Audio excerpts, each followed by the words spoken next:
Thanks for doing this, Nicholas, as always, brother. We just saw you not too long ago on the Who's Number One stage.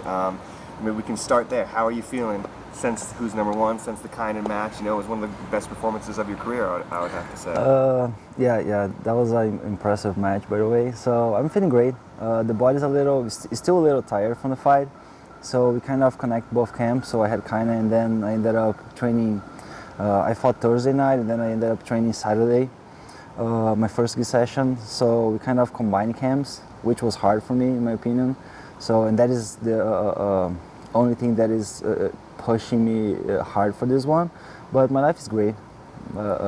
Outside, like jiu-jitsu aspects, I'm feeling happy, grateful for everything. So just chilling.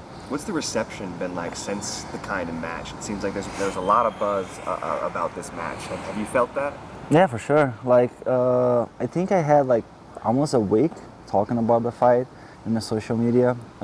People were like pretty much analyzing the performance, talking about kind of pull out from the GP that I'm going to compete next Friday. So a lot of things were happening after the fight, so I had to hold up the hype and talk to people, answer messages, and do all the extra job that a professional fighter has to do. But I think I did a great job, and I make the transition from that fight. I finished with some high hype, like I was like being receptive to my fans and all the jiu-jitsu community, and right now we made this transition to the gi world, and we have IBJJF Grand Prix coming up, and we are already hyping up, like posting, talking about my match against Victor Hugo, my match against Gutenberg, and all the possibilities that could happen inside this Grand Prix. Yeah, and so now switching gears from elite no-gi to elite gi, can you explain like what that is like for people? Because you don't see it too often, especially in such short proximity, going from such a high-profile no-gi match to such a high-profile gi match. Yeah, so I'm not sure if that happened before in the jiu-jitsu story, like a fighter compete against the best guys in their respective areas. We know that Gordon Ryan is the best no-gi grappler, but besides Gordon, kinda is by far the second best no-gi grappler in the world. So I faced him, and I had an incredible performance.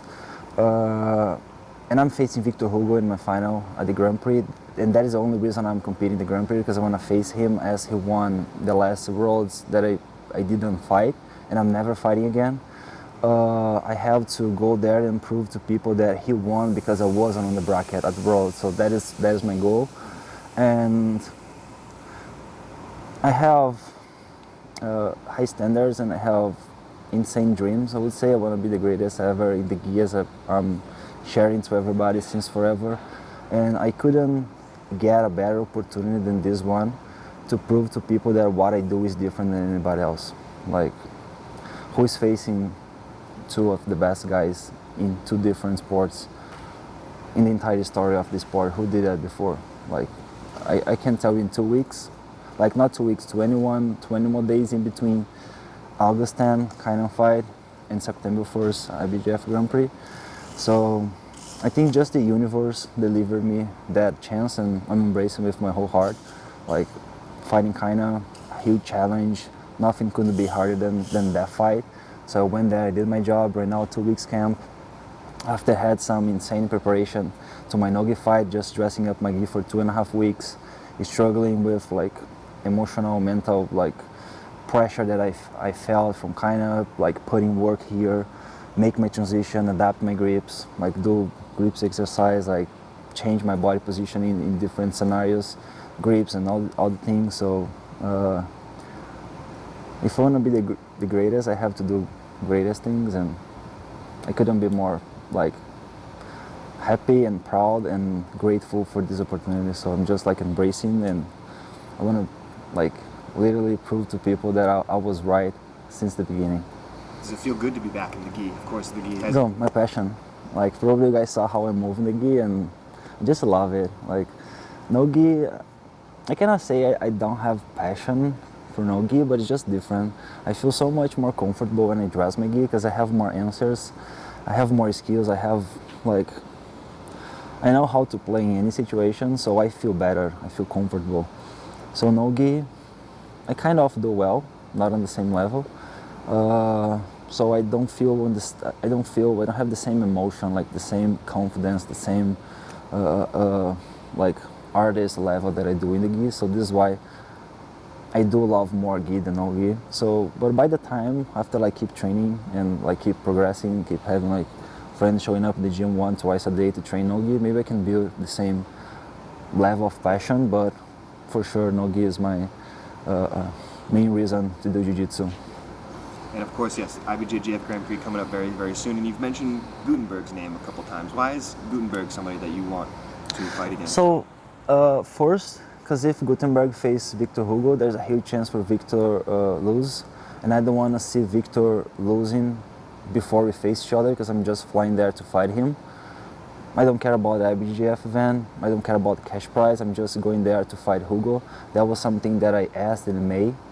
I didn't know who would win the Rhodes, but I made my bet at who's number one, and I tried also my best to bring that fight for who's number one, fight Pass Invitation or any other professional event, but we didn't. We didn't find any possibility, because it's hard. Like, it's not that simple. You match up and then move everything behind the scene to make things happen, but I didn't find any different way to have a super fight against him. So that is the reason I'm going there and face Gutenberg. Is the first reason, specifically this one.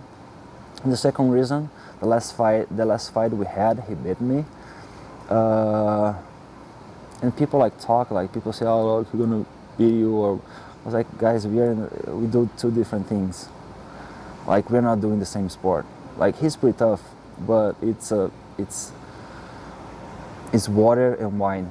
So if people are like using his name, like Gordon says something like pretty nice, like if people if people are using his name on the same sentence as mine, so I have to fight him just to prove to people that they are wrong. So I'm gonna do pretty much the same with Gutenberg, just kill two animals with just one, you know, one shot. So yeah, so Gutenberg is gonna be a good fight. And also, I want to fight the toughest guys on the bracket, just to make this event even more pleasurable for people. So I want to deliver to fans, even people that hate me. I want to like show them that, all right, guys, so I'm not doing the same thing that your idols do. I'm doing something different. So this is why if I face Gutenberg semi-final and Hugo final, I can. I mean, what people will say, September 2nd. What they would say, like, it's done.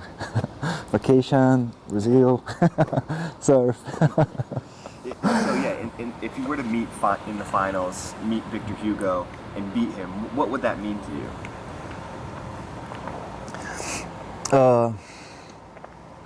I mean, I think I'm just getting closer to the position I want. I want to take so much distance from the second best guy in the world that even the most delusional person on the planet couldn't believe it's possible beat Nicholas Meregali in a gi fight. That is what I want. So I think beating Victor Hugo,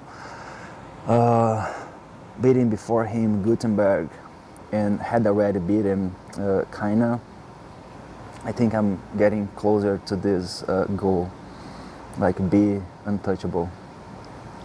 Do you have a message you'd like to send Victor at all, or anything you want to say to Victor before the match? No, he knows. He knows already. Like, I don't need to say anything. So if there's a guy that tried fight against him in the past months, it was myself. He knows. He knows I'm not the same athlete as Eric Muniz. I'm not the same athlete as Kaina, as Gutenberg. And last time we faced each other was Worlds 2021.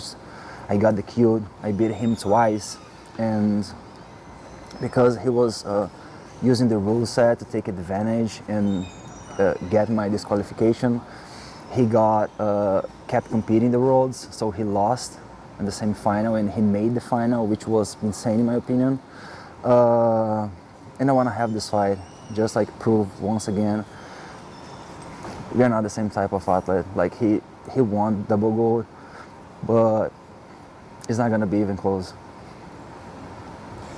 What did you think of his performance at the last World Championships? So he did well, man. I cannot say he didn't perform well, because he beat Kaina. Was a fight back to back, so he almost took the back. But it's super cold here. I'm shaking. Yeah. I think my gear is too wet.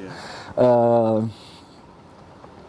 He almost take Kaina's back, and no, it's fine. It's the fence. It's a fan. He almost scored 2 points from takedown, but they got out from the boundaries. So he did well against Kaina. Against Eric, I would say it was a look submission instead of something that he was building up until the position. I'm not taking all his credit. So he beat Eric, so it's really impressive. But they fought before, like April something at BJJ Stars. Eric controlled the entire fight, like no space to Victor Hugo. So they scrambled and Victor got his leg. You could see how Eric was frustrated, like fuck what I did. You know, like it was a weird position. Like he ended up like having some leg lock with ankles crossed like this. It was weird. I mean, congratulations, you got your ring. Probably you trained your entire life to get this ring, but we are facing each other, so you're gonna lose your spot of the best guy in the world, as people are saying. So it's just about time right now. Trey, is there anything you want to ask Nicholas? One last thing I wanted to ask is, what's it like with John? You know, and having him coach you in no gi, but having him coach you in the gi. Is there anything different in how he approaches? I think it's the time. I think John doesn't teach much gi. I'm just kidding.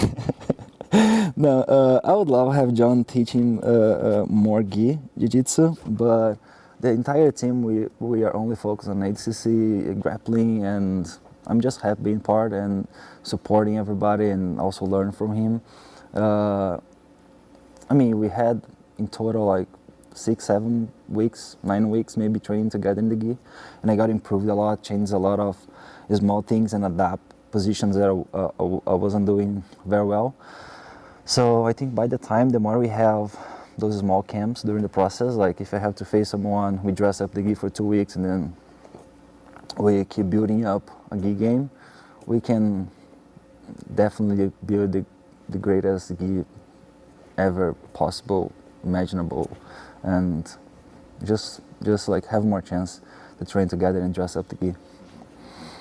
And just kind of circling back on, you know, you did the no gi match, you're doing this new gi match here. Nobody else is doing this stuff. Why is Nicholas Meregali so unique compared to everybody Because I'm a little bit more crazy, I would say.